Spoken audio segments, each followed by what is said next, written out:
Hello, you there on the interwebs. I'm Gabe. And I'm Johnny, and welcome to our first episode of Super Geeky Brothers.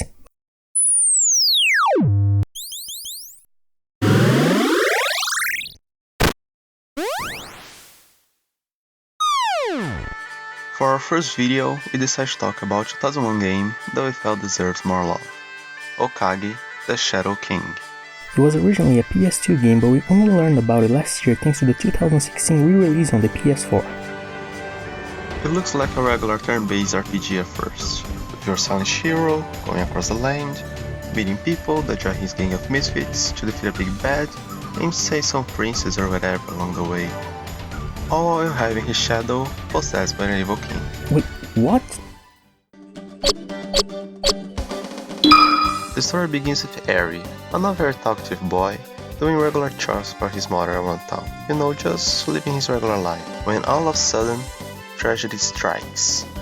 The circus comes to town, and... Oh god, no, not the circus, what a horrible tragedy. What? No, the tragedy comes after that. Oh. As I was saying, the circus comes to town. It is performing at night, just around the corner from our hero's house. But on her way back home, Annie, our hero's beloved sister, gets attacked and cursed by a ghost. You see, ghosts are quite a common thread in this world. In fact, almost everybody you fight in random encounters are ghosts. See this cow? It's a ghost. That scarecrow? It's a ghost. These onions? Ghosts? That ghost? Well, that's Dave. Hi Dave. Well, now Annie is terribly cursed, being forced to speak only in pig Latin, but coincidentally, Eri's father happens to have hanging around in his basement a mysterious bottle he has found recently, believing it to be magic and that it might be able to grant him a wish or something like that.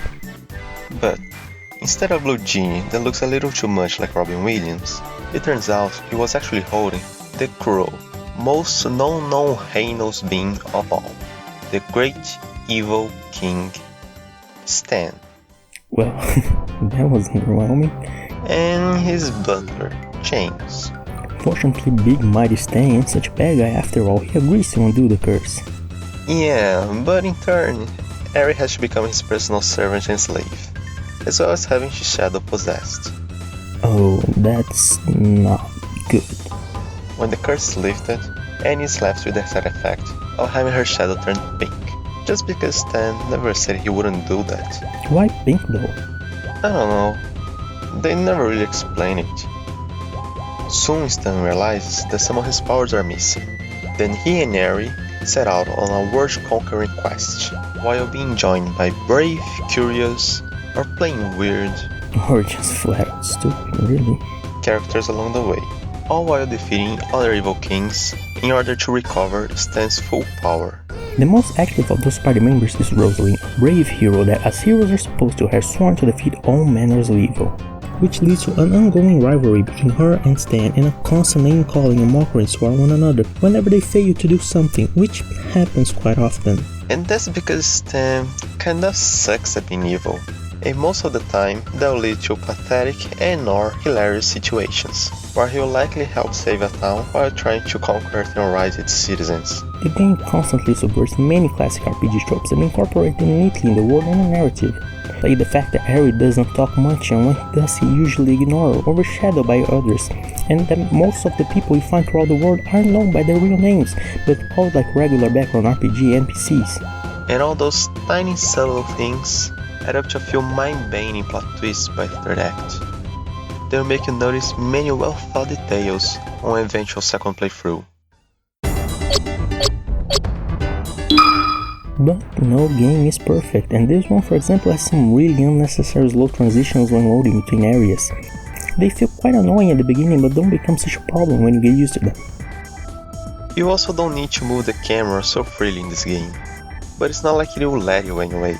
You can move it sideways, but never up or down, and sometimes it will just decide to zoom out for no good reason. And oh my god, the draw distance, it sucks. It's like Eri has the worst case of nearsightedness the world has ever seen.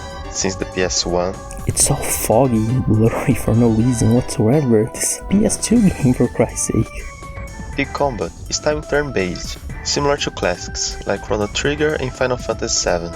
Each character has an ever-filling bar that when full grants you an action, but it has some limitations, as this at times cause someone to wait to perform an action and end up being attacked by enemies, in a way that can lead up to a party member effectively losing their turn.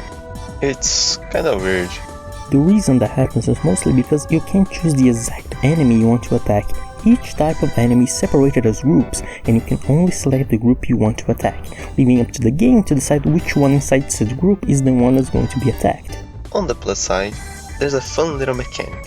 When the action bar fills up for a character, you can tell them to wait, and as soon as another character's action bar fills as well, you can tell them to attack together, pushing both damage outputs.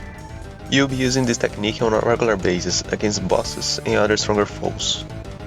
Stan will occasionally decide to unleash a powerful attack in fights, or maybe ask a question for the player prior to battle, that if answered correctly, he opens the battle with a devastating blow. He may just save your life, but he'll only do it whenever he wants, so don't really count on it. A few other things about combat mechanics. Anyone can fall in battle, with the only consequence being that the fallen doesn't get experience for the current fight, just like almost every turn-based RPG.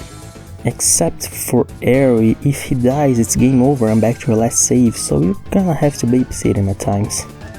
The whole party has a shared LP bar. That's labor points for you.